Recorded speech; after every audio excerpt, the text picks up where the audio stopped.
बिस्मिल्लाहिर्रहमानिर्रहीम। अस्सलाम वालेकुम। आप देख रहे हैं शमाल एचडी न्यूज़ और मैं हूँ ईशा रानी। 24 घंटे में गजा शहर खाली कर दो, इसराइल की धमकी। इसराइल बमबारी से 1570 फलस्तीनी शहीद हो गए और 7200 से ज़ायद जख्मी। नहते शहरियों पर इसराइल की राकेट और बम्बों से यलगार। गजा शहर को खंडर बना दिया। ईरान के अलावा सारी दुनिया तमाशाई बनी हुई है।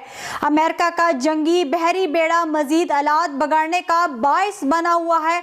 इसराइल का गजा पर 6000 बम गिराने का एतराफ।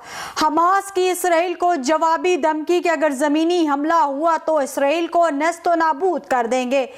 हमास की कार्रवाइयों के बाद इसराइल में हंजानी कैफियत बरकरार। अक़वाम मुत्तहिदा ने इसराइल का गजा शहर खाली कराने का मंसूबा तबाहकुन साबित होगा।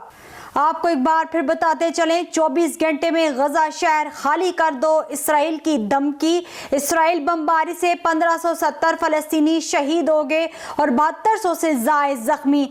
नहते शहरियों पर इसराइल की राकेट और बम्बों से यलगार। गजा शहर को खंडर बना दिया। ईरान के अलावा सारी दुनिया तमाशाई बनी हुई है। अमेरिका का जंगी बहरी बेड़ा मजीद हालात बिगड़ने का बाइस बना हुआ है। इसराइल का गजा पर 6000 बम गिराने का एतराफ। हमास की इसराइल को जवाबी धमकी कि अगर जमीनी हमला हुआ तो इसराइल को नेस्तो नाबूद कर देंगे। हमास की कार्रवाइयों के बाद इसराइल में हंजानी कैफियत बरकरार। अक़वाम मुत्तहिदा ने इसराइल का गजा शहर खाली कराने का मंसूबा तबाहकुन साबित होगा।